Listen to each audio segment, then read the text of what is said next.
You are now listening to Rings Kings Boxing World Flash Report.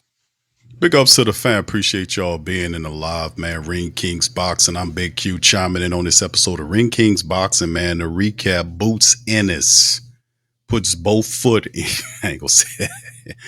feet into the match and just beat up Stanionis to unify. That's right, unify the belts as Boots.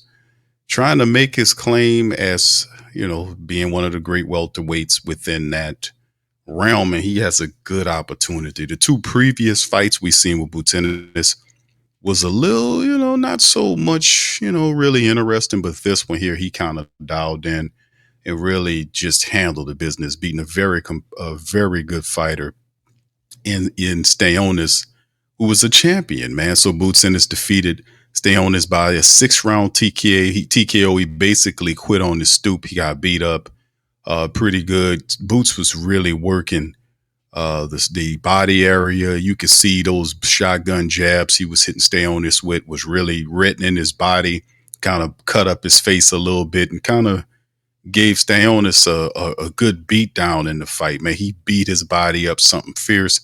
And then Boots showed that he could take a punch. And I don't know if that's what he's aiming at doing to kind of show his toughness, but the guy did a wonderful job and so far securing the victory. So with that win, he now has two belts. He has the ring belt as well as the IBF and the WBA welterweight titles. So that was a good one. Before we continue on into the fight, let's see what Boots Ennis had to say about the win. Here we go. Now, beautiful weight.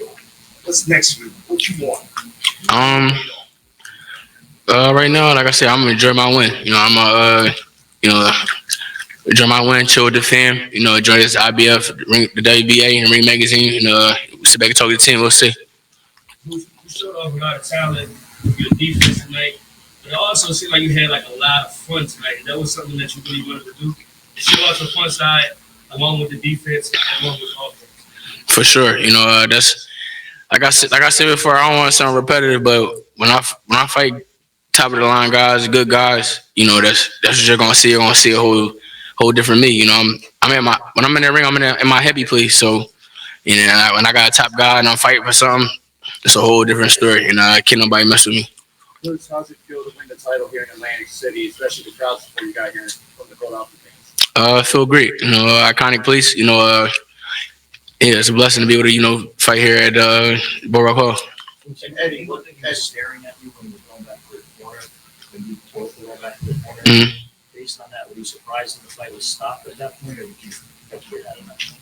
No, I was just revving my engine. I was just picking it up, and I knew he was going to go. The way from the second round, from certain things he was doing, I'm like, I've been really wanting to pick it up, but my dad, my team, he not yet.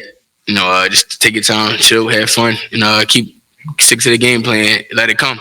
All right, so that's Boots Ennis, man. Thoughts after the fight, man, and congratulations to Boots, man, as he's looking to kind of solidify his standing in the welterweight division. And a lot of people seen this coming with Boots Ennis. It was difficult to kind of see a lot of the fighters because the titles in the welterweights kind of spread out as two other champions outside of Stanionis. So you got to give him credit for stepping in the ring with Boots Ennis. Now that Boots has two of the belts, the IBF and the WBA belt, as well as the Ring Magazine belt, he should be the sought out man in the welterweight division right now with other fighters. So as you can see, he kind of took a high road right there. And when a reporter asked him about which direction that he wanted to go, I'm gonna just enjoy that and worry about it later. But we all know that eventually he wants the main goal to stand in the welterweight division, because he could have went up, but stand in the welterweight division. He wants to unify and bring his legacy there. He wants to be a 4-belt champion in the welterweight division and then take it from there. So he has the speed, the power. And like he said, he's in his happy place. When he was in the ring, he was just revving up his engines. It was a solid fight. Box stats, you can see right here that pretty much he just did a wonderful job in landing on Stanionis, and also he look at the punch production. It's ridiculous. He more than doubled what Stanionis was doing, and then it was just the power shots were ridiculous. He threw almost 200 power shots and landed 65 of them, and it, boy, at almost a 33% connect rate. It was ridiculous. And like I said, he was just awesome, man. A 200, he threw over 200 jabs and landed about 16 other jabs. But when Boots hits, he hurts, man. So it was good to see him get that win as well. So Boots Ennis, he improves his standing there. And then the next thing, of course, he will have to then go about finding out who he wants to fight now. He's 34-0 with 30 knockouts.